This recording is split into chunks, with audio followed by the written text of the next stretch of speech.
Hello student, good morning. Now I am going to teach you computer class 5th, chapter 3, input, output and process. आज हम इस chapter में input, output और process क्या होता है उसके बारे में पढ़ेंगे. We know that a computer system is made up of two parts, hardware and software. तो बच्चों, आपको इसकी रीडिंग लगाना आनी चाहिए, इसलिए आपको इसमें देखकर आपको रीडिंग लगाने की प्रैक्टिस करनी है. Hardware are the physical parts that we can touch and see. Software are set of programs that tell the computer what to do. But do you know how a computer works? तो we know, हम जानते हैं that कि एक computer system is made up of two parts. एक computer system दो parts से मिलकर बना होता है, एक hardware and software. Hardware are physical parts. Hardware क्या होता है? फिजिकल पार्ट्स जिसको हम टच कर सकते हैं. Parts that we can touch and see, जिसको हम टच कर सकते हैं और देख सकते हैं, उसे हम हार्डवेयर कहते हैं. Software are set of program that tell the computer what to do. Software एक सेट द प्रोग्राम होता, एक प्रोग्राम का एक सेट होता है जो ये कंप्यूटर को बताता है. टेल मीन्स क्या होता है? बताना. जो ये कंप्यूटर को बताता है व्हाट टू डू, के उसे क्या करना है. But do you know how a computer works. लेकिन क्या तुम जानते हो कि कंप्यूटर काम कैसे करता है? Computer follows 3 steps, input, process and output. Computer 3 step को फॉलो करता है, जिसको इनपुट, प्रोसेस और आउटपुट कहते हैं.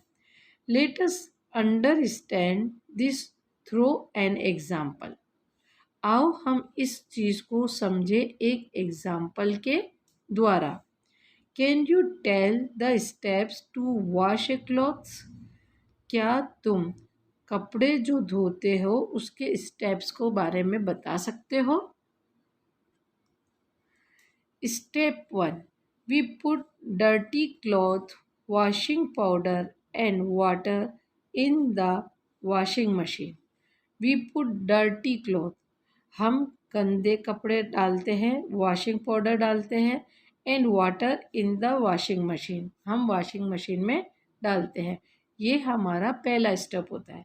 Second step, we switch on the machine and it's spins and wash the cloth. अब हम स्विच ऑन कर देते हैं मशीन का. अब इस मशीन स्पिन्स करती है और कपड़ों को वॉश करती है. Third step, we get wash and clean cloth. अब हम लास्ट में साफ़ सुथरे कपड़े, we get washed and clean cloth, हम साफ़ सुथरे कपड़े को प्राप्त कर लेते हैं. Now in the act of washing cloth, कि जब वॉशिंग क्लॉथ का जो ये कार्य है, step 1 in the input. Step 1 क्या कहलाता है? Input. Step 2 is the process and step 3 in the output. और जो स्टेप 3 है वो आउटपुट कहलाता है. तो ये देखो इनपुट. इनपुट में क्या कर रहे हैं? Dirty cloth, water and washing powder हम मशीन में डाल रहे हैं. अब हमने क्या किया? Switch it on. हमने बटन स्विच ऑन कर दिया है. अब यहाँ पर प्रोसेस हो रहा है, cloth spinning in the machine.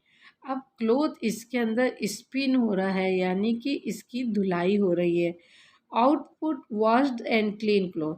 जब इसकी धुलाई होने के बाद हमारे को ये क्लीन क्लॉथ बाहर निकल कर आ जाते हैं, तो ये कहलाता है आउटपुट, ये कहलाता है प्रोसेस और ये कहलाता है input. Let us take another example of input, process, output. See the step to make AT. Let us take another example. हम आओ, let us का मतलब क्या होता है? आओ। आओ हम दूसरा एग्जाम्पल लेते हैं, इनपुट, प्रोसेस और आउटपुट। इनपुट, प्रोसेस और आउटपुट का। See the steps make A T. आप जब टी बनाते हैं तो उसके स्टेप देखो। Input, putting ingredients. अब हम क्या करते हैं, यहाँ पर हम गैस वहाँ पर हम पुटिंग इंग्रेडिएंट हम एक बर्तन में डालते हैं। क्या डालते हैं? शक्कर डालते हैं, चाय की पत्ती, टी लीव्स डालते हैं, शुगर डालते हैं, वाटर डालते हैं एंड मिल्क डालते हैं। और then switch on the gas, boiling all ingredients. अब हम उसको गर्म करते हैं, बॉइलिंग करते हैं और फिर हम इसको छानते हैं and output the T ready. और अब हमारी टी रेडी हो जाती है जिसको हम निकाल लेते हैं, तो ये आउटपुट हो जाता है। इसको कहेंगे इनपुट, प्रोसेस, ये वर्क हो रहा है, और फिर output. In the same way, इसी तरीके से computer also work on the same principle. Computer भी इसी प्रिंसिपल से कार्य करता है।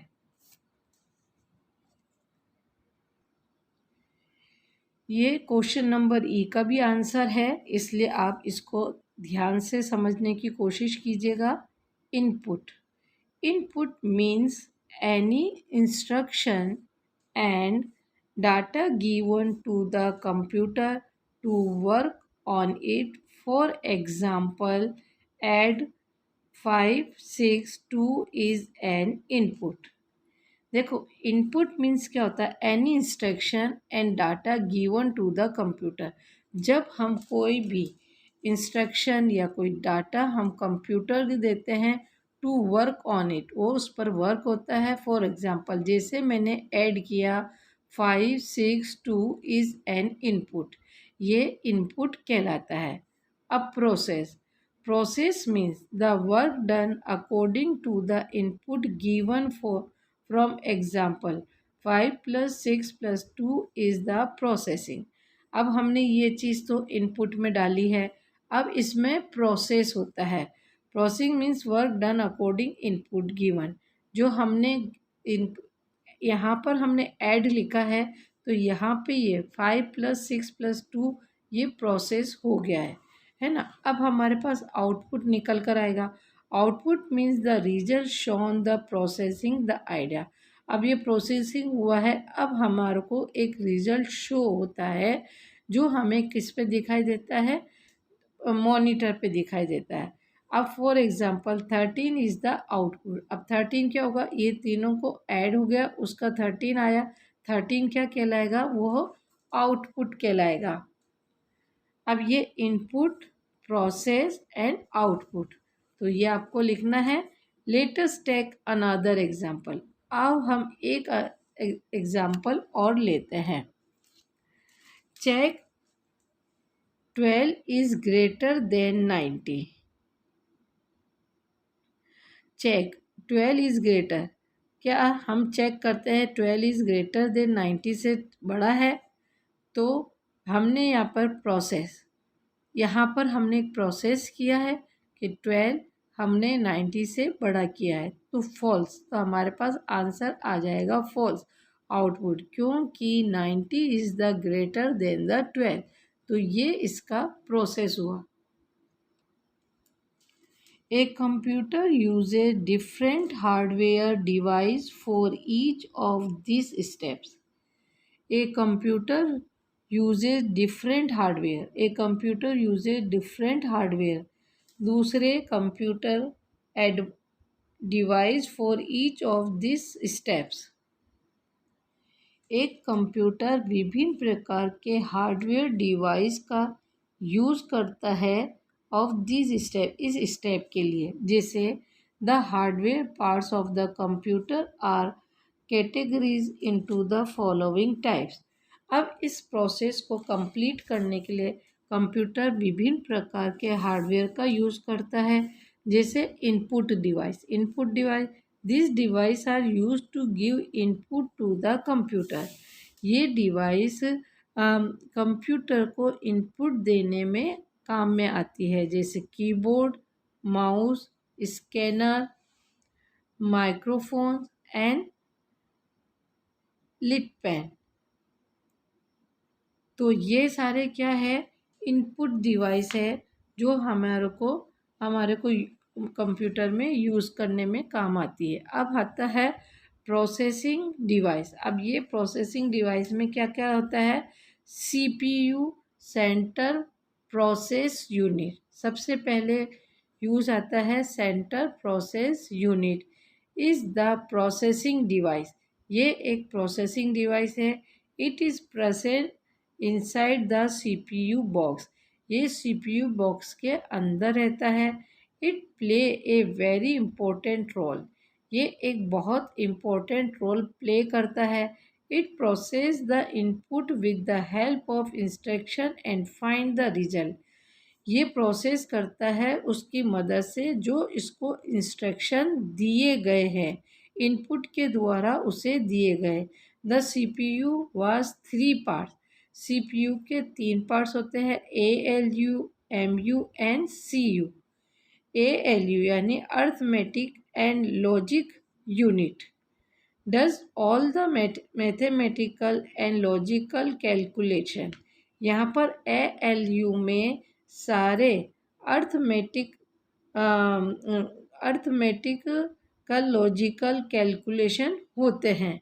अब CU कंट्रोल यूनिट। CU क्या होता है, control unit, control the working of computer. ये जो कंप्यूटर का जो वर्क होता है उस पर कंट्रोल रखता है, तो ये कंट्रोल यूनिट होता है। MU memory unit, store the data and instruction for the processing. ये डाटा को स्टोर्स करता है और इंस्ट्रक्शन देता है उसको प्रोसेसिंग करने के लिए। तो इसको कहता है memory unit, control unit, arithmetic and logical unit. ये सीपीयू के पार्ट्स हैं। Output device, this device are used to display the result after the processing done by the CPU। ये है आउटपुट डिवाइस। कौन सा है, monitor, printer and speaker. This device are use, ये device तब यूज में आते हैं, डिस्प्ले करते हैं टू द रिजल्ट को डिस्प्ले करते हैं आफ्टर द प्रोसेसिंग के बाद, बाय द सीपीयू की प्रोसेसिंग के बाद ये रिजल्ट को बताते हैं। एक्सरसाइज करेंगे हम। Question number 1, right I for input. जो इनपुट के अंदर यूज आता है उस पर आई लिखना है। P फॉर प्रोसेसिंग, जो डिवाइस प्रोसेसिंग के लिए काम आता है वहाँ P लिखना है। O फॉर इनपुट डिवाइस, और जो आउटपुट डिवाइस है उसके पर O लिखना है। तो ये मॉनिटर आउटपुट डिवाइस है तो यहाँ हम O लिखेंगे। Mouse is the input device, तो यहाँ पर हम इनपुट लिखेंगे। ठीक है।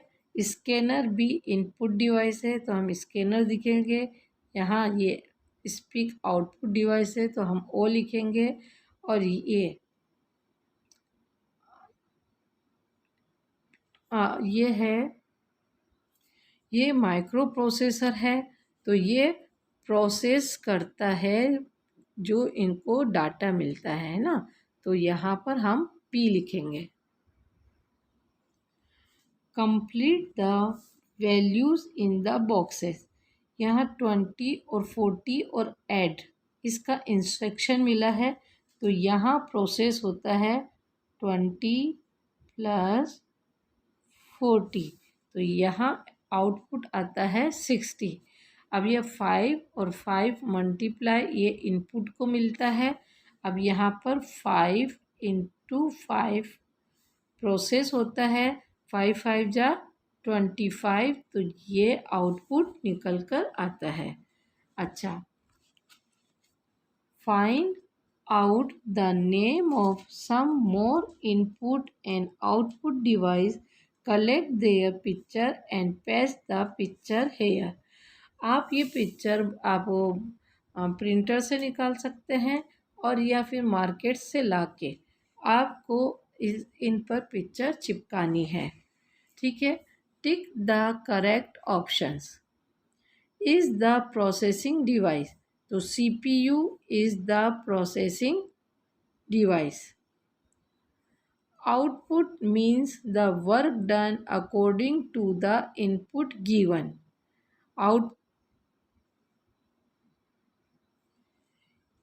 ये सही होगा। Input means the work done according to the input given। तो यहाँ पर होगा इनपुट का मतलब होता है जो इनपुट में दी गई इंफॉर्मेशन या instruction. Storage the data and instruction for processing, तो क्या आएगा MU। MU क्या है? MU है मेमोरी यूनिट। यहाँ पर डाटा को स्टोर किया जाता है और इनको प्रोसेसिंग के लिए इंस्ट्रक्शन दिए जाते हैं। Are set software are set of program that tell the computer what to do. Software एक प्रोग्राम का सेट है जो कंप्यूटर को इंस्ट्रक्शन देता है। Answer the question, what is hardware? Hardware क्या है? तो hardware are physical parts that we can touch and see. तो ये क्वेश्चन नंबर A का आंसर है। Question number B, what is the software? Software क्या है? तो सेकंड B का answer, software are set of program that tell the computer what to do. ठीक है, तो ये हार्डवेयर है क्वेश्चन नंबर A का आंसर और क्वेश्चन नंबर B का answer. Question number C, give 2 example of input device. हमें 2 एग्जाम्पल देने हैं इनपुट डिवाइस, तो कौन सा है? Mouse and keyboard. Question number D, give 2 example of output device. Output device के 2 एग्जाम्पल दो, monitor and printer. Define input, process and output. तो ये है आंसर E का, जो मैं पहले ही एक्सप्लेन कर चुकी हूँ आपको। आप इसमें वीडियो में देखकर इसको लर्न करना है। आपको इनपुट, प्रोसेस और आउटपुट और इसके ये एग्जाम्पल भी आपको लिखने हैं। ये वाला वर्क आपको आपकी कॉपी में करना है। What is CPU? CPU क्या है? Name the parts of CPU। CPU के पार्ट्स के नाम बताओ। तो आंसर है CPU। CPU central process unit is the processing device. It is present inside the CPU box. It play a very important role. It process the input with the help of instruction and find the result. The CPU has 3 parts: LU, ALU, MU and CU. ALU arithmetic logic unit, memory unit और CPU control unit. तो ये है CPU और उसके parts. तो बच्चों, आपको ये सारे क्वेश्चंस कॉपी में करने हैं और इनको अच्छे से लर्न करना है। जिसकी रीडिंग नहीं आती है तो आप पीछे से रीडिंग लगाना सीख सकते हैं।